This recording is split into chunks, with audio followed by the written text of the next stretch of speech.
So this just in, Prime Minister Narendra Modi has hailed US President Donald Trump's peace plan. He said, and I quote, "We welcome President Trump's leadership as peace efforts in Gaza make decisive progress. Indications of the release of hostages mark a significant step forward. India will continue to strongly support all efforts towards a durable and just peace."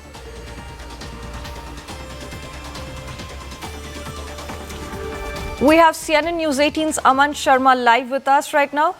Aman, could you please tell us what are the exact terms of the truce that Hamas has accepted? Well, see, what is the big story today is that Hamas has agreed to release all the hostages, which they have been holding on to ever since this conflict began. This was a major demand of Israel, that all the hostages which had been taken by Hamas, October 7th, we know what had happened in Israel.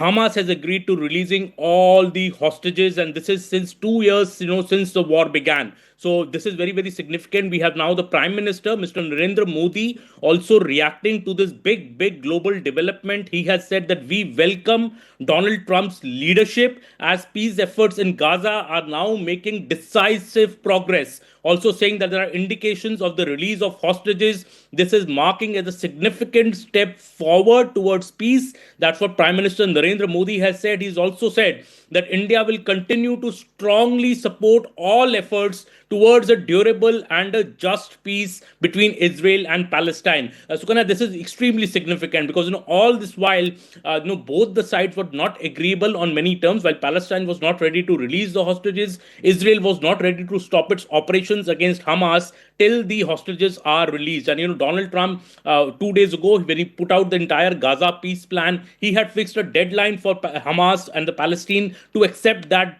plan, or he said there would be adverse consequences. I think Hamas accepting Donald Trump's Gaza peace plan is a major global development. This could finally maybe end the conflict between both these nations, both these states, which has been carrying on for the last 2 years and has costed thousands of lives on both the sides, especially in Palestine. And India has been maintaining a very balanced line on this, trying to also ask for the closure of this particular conflict, asking for peace to come here, but also backing Israel on many occasions for their actions against a terrorist organization like the Hamas. Aman, I'm so sorry. I'll come back to you. We have Zaka on the phone right now with us.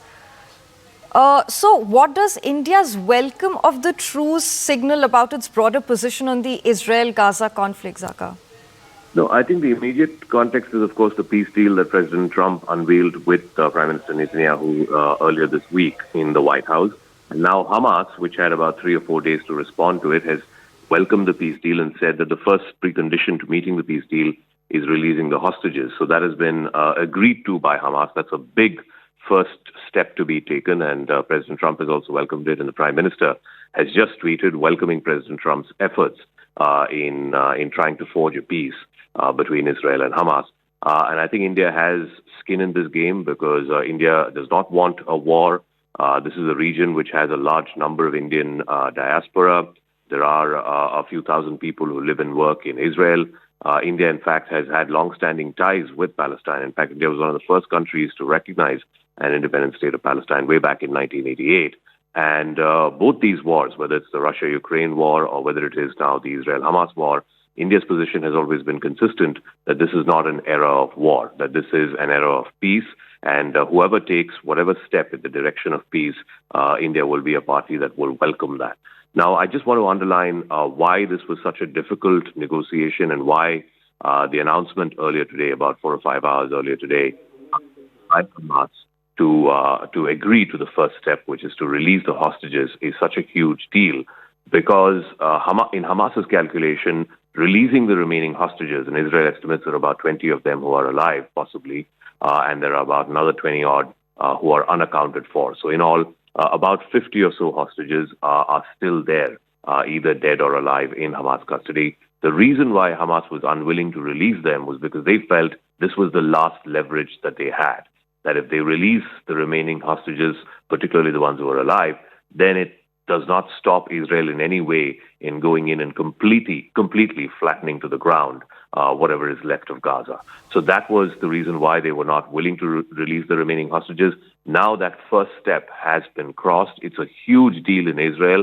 I was in Israel a couple of months ago, and the overwhelming sense that I got was everyone in civil society, the hostages' families, the opposition, even members of Mr. Netanyahu's own government were upset about the fact that the hostages had not been released, and they wanted to bring back the hostages as soon as possible and put an end to this war. And I think we're beginning on that road to peace, on that path to peace, thanks to this Trump peace plan, which was hammered out with Netanyahu earlier this week in the White House. I also want to go across to Aman Sharma, our political editor. Siddhant, who tracks the MEA for us, is also on the line. Aman, so the Prime Minister now tweeting and welcoming President Trump's peace plan and the fact that Hamas has agreed to the first step. How does India view this peace plan, and how does India view the future trajectory of moving towards peace in this conflict that's been going on almost now for 2 years? Well, yes, Zaka, as we all know that India has been maintaining a very balanced line when it comes to the Israel-Palestine conflict. Mr. Narendra Modi has always been pressing that these hostilities should end. Loss of life of children in Palestine. The India has also expressed its concern over the same in the past. But right now, the Donald Trump taking the lead in this, coming up with this new Gaza peace plan and fixing a deadline, I think, for Hamas to accept it seems to have done the trick as the global diplomacy would go, because Hamas now agreeing to release all this hostages is a huge thing. And no less than the Prime Minister himself, Mr. Narendra Modi, has put out a statement on social media welcoming President Trump's leadership. He's also said that these peace efforts in Gaza should now make decisive progress. He said there are indications of the release of the hostages, and Mr. Modi has described this as a very significant step forward. He's also reiterating that India will continue to strongly support all efforts towards a durable and a just peace. Mr. Modi had also been making these efforts, so I think it's a more like a collaborative thing, but Mr. Trump taking the lead, India welcoming this, because India in the past has been, also, though it has been praising Israel's action against terrorism, but at the same time, it has not been in the favor of this number of killings which are happening by the Hamas. So by the Israel in Palestine, the death of women, the death of children, as something that India has expressed concern upon. So I think Prime Minister Modi here throwing his weight behind Donald Trump's leadership, praising him for the effort he's done in this regard, and saying that India is always ready to support in any way possible towards ensuring a just and durable peace. That is what India's stand is, and I think Prime Minister putting out a statement on this, Zaka, is very significant. I think two important markers will come up in the next few days. October 7th, which is the coming Tuesday, will be 2 years since this war began, since the terrorist attack by Hamas, in which over 1,200 Israelis were killed. And later this week, on the 10th of October, will be the announcement of the Nobel Peace Prize. So we'll see if this significant development, the fact that the Trump peace plan, the first step of which has now been agreed to by Hamas, and the release of the hostages, if it happens in the coming week, will that lead to any kind of significant announcement by the Peace Committee in terms of Donald Trump's own ambitions to win the Nobel Peace Prize? But let's talk about Israel and Hamas. Siddhant is also joining us. Akanksha is also on the line. Siddhant, what are the Israelis saying? Because clearly the mood in Israel seemed to be that Benjamin Netanyahu wanted to continue with this war for an indefinite period of time. And that, until the hostages came back, there was no way that he could end this war. What has changed in the last few days? How did Trump finally get him to agree to a peace plan? And now even Hamas has said that it will release the hostages, something that it was not willing to do up until now. Well, Zaka, there was a lot of pressure on President Trump from the international community, especially given the countries like UK, Canada, Australia, recognizing Palestine as a country perhaps was a big setback for both United States and Israel. In fact, everybody was looking for some kind of a deal, some kind of a peace proposal from a very long time. Because if you remember, Zaka, the ceasefire in West Asia was announced 2 days ahead of President Trump's inauguration. But despite that, Israeli forces continued bombing Gaza. There was no as such, actual ceasefire on ground. So there was a lot of pressure on the governments in the West, in Europe, in United States, protests, etc., etc. So everybody was looking for a peace proposal. Now, I would like to highlight some of the key points, perhaps, which has worked in favor of Hamas. Why Hamas has accepted these peace proposal? As you rightly said, they never had any other option. But having said that, the terms and the conditions which have been explained in the Trump's peace proposal, perhaps says that the Hamas leaders will get the amnesty. At the same time, it also talks about the Palestinians to be the part of the council which will be running the interim governance in Gaza, immediate ceasefire. So these are some of the terms and conditions which Hamas, which has worked in favor of Hamas, and this is the reason that they have agreed. But they are still asking for some changes in terms and conditions. Now, what are those changes, Zaka? Change number one could be the removal of Tony Blair's name, because Hamas is not liking Tony Blair's appointment in the board. Hamas is also not ready to accept the Board of Peace proposal, which will be chaired by President Trump, because Hamas has to say that only Palestinian can rule Palestine. Perhaps that's the pitch which is coming from Hamas leadership. In fact, they have spoken to Al Jazeera, and they said that they refuse the Board of Peace proposal, etc., etc. So still a lot of work needs to be done. But as I said, that there was a lot of pressure, Zaka, on the Western governments from a very long time. As I said, in January, ceasefire was announced. Perhaps nothing actually happened on ground. Israeli forces kept bombarding Gaza. And so now, since President Trump has announced 20 points peace plan, he gave ultimatum to Hamas, and that was kind of a deadline which he gave, and now Hamas has agreed to this proposal. So it's a welcoming move in West Asia. Perhaps it would also be interesting to see whether Israel is going to stop bombing Gaza after this announcement by Hamas. So that would really be interesting to see here onwards. I also want to go across to Akanksha. So there have been a number of hostages who've been released in the past as well. I think over 100 have been released. Some of them were alive. Some of them, their bodies were given back to their families. But the remaining hostages, and Israel believes there are about 20 odd who are alive, another 20 plus odd who may be dead, whose bodies are still in Hamas custody. This is a significant first step, Akanksha, for Hamas to agree that they will release the hostages, because they were loath to doing this, thinking that if they release the hostages, then they have no leverage left. Walk us through what has brought Hamas around, and also what Siddhant was saying, that this is just the first step. There are still sort of devils in the detail, as you were. Stuff like Tony Blair should not find a place in the Board of Peace, and that it should be headed by Palestinian technocrats, etc. There is still a long way before the finalities of this peace agreement actually play themselves out on the ground. So to walk us through what other possible impediments there could be as well. And this is just from the Palestinian and Hamas side. Israel too could continue to extend its bombing campaign inside Gaza, which could also be a further impediment to this peace process.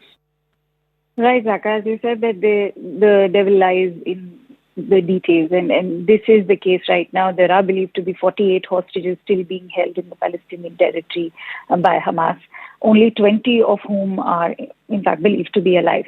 But as much as there was pressure on Hamas, there's also been equal pressure on Israel. Perhaps the biggest blunder for Netanyahu was that attack on Qatar, which is why that rarest of the rare apology came from the Israeli Prime Minister when he was asked by Donald Trump at the behest of the U.S. President during the Israel summit, which took place at the White House.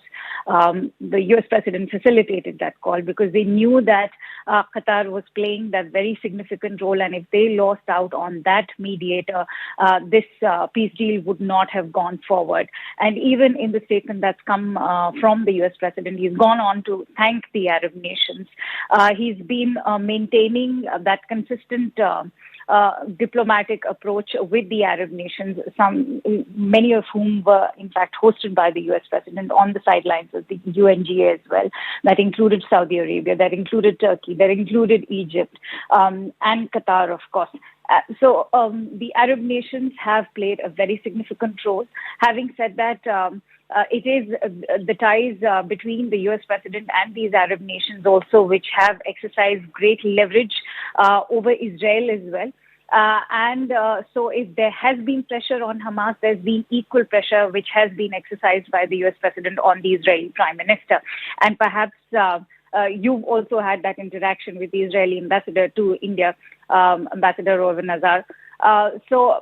Israel so far has been making it amply evident that they are very willing to go ahead with the peace plan, but to talk about the pressure that's been exercised on Hamas, the 20-point peace plan, as you rightly said, has certain nitty-gritties to be worked out. As Siddhant was also highlighting that it is the board, the appointment of the board, which will become a bone of contention. They want the removal of the name of Tony Blair. How will the Palestinian statehood be ensured? Will Palestinians be allowed to govern Gaza completely? Because so far the 20-point peace plan only indicates that Israel will still be present in parts of Gaza. Hamas is very much of the point of view that they want Israeli presence completely out of Gaza. Will Donald Trump be willing to take a step forward with regards to pacifying the Hamas and their own needs? That's something we'll have to wait and watch. But the starting point right now, as far as the negotiations are concerned, the biggest leverage, as you rightly highlighted, were these hostages. That bargaining chip is something Hamas is now willing to barter. But this barter, how much will it cost them? We'll have to see. But it's a great starting point as far as the peace deal is concerned. But Donald Trump had also sort of designed this entire peace plan, which many foreign policy analysts were saying was heavily tilted in favor of Israel. Because if Hamas would not have agreed, many have also highlighted how this could have given Israel a complete free hand and a free reign, which also means that they would have then gone ahead and completely bulldozed Gaza had Hamas not agreed. So this is also coming from a point or from a place of power as far as the U.S. president is concerned, even Israel.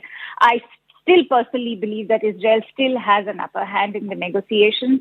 But Palestinian statehood, as we've already seen, we are just fresh out of the UNGA, has been raised over there as well.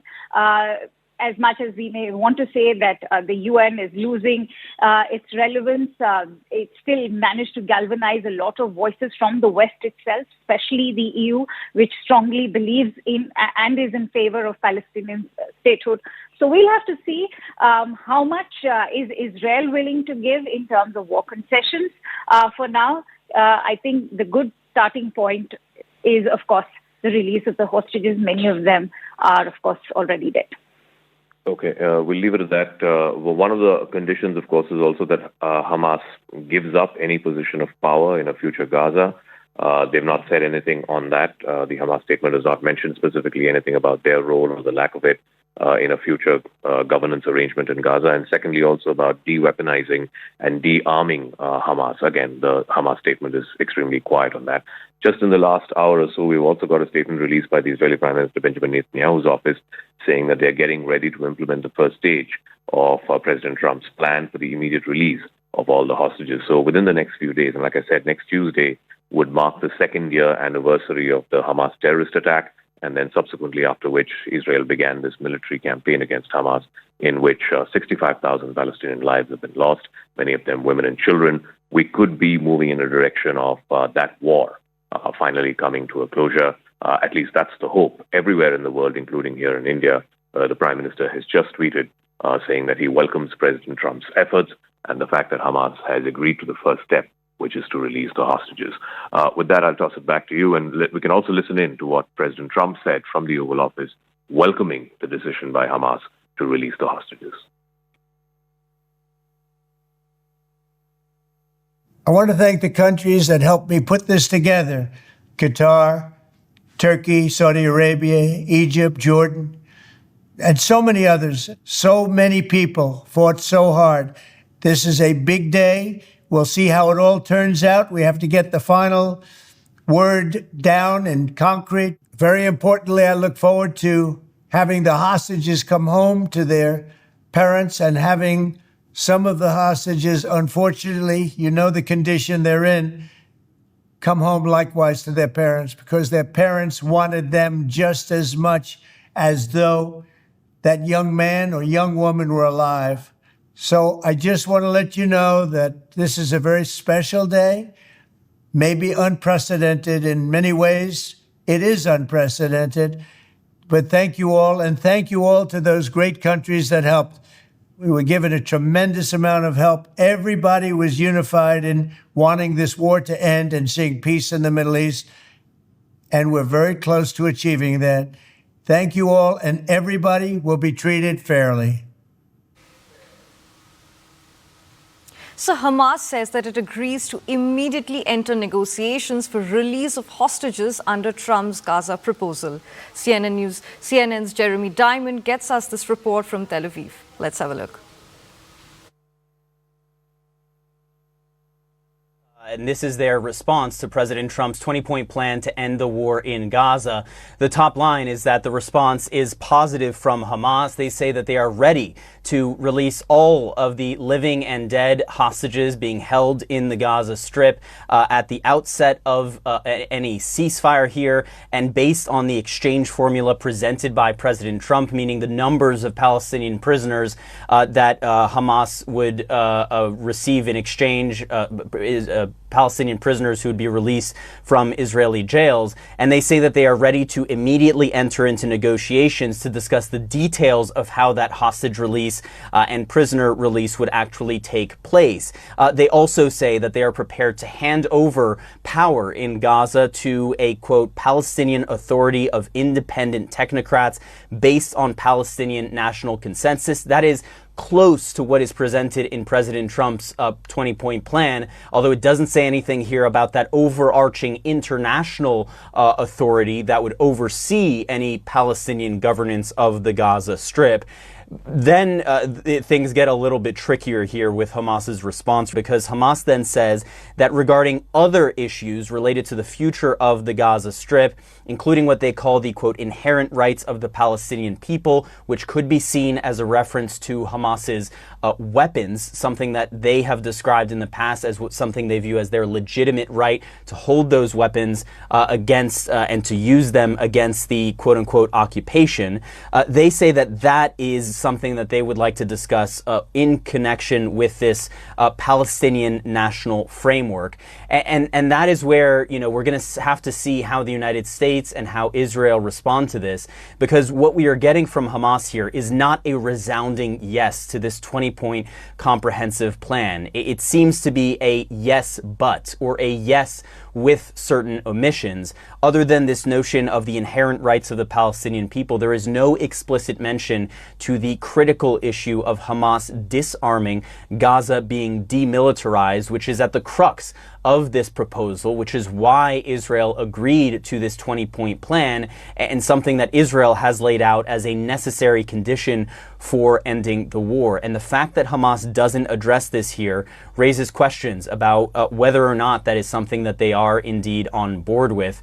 And it is important to note here that President Trump said that there needs to be a deal by Sunday, 6 p.m. Eastern time, meaning not just Hamas responding and subsequent negotiations, but basically Hamas needs to say yes by Sunday.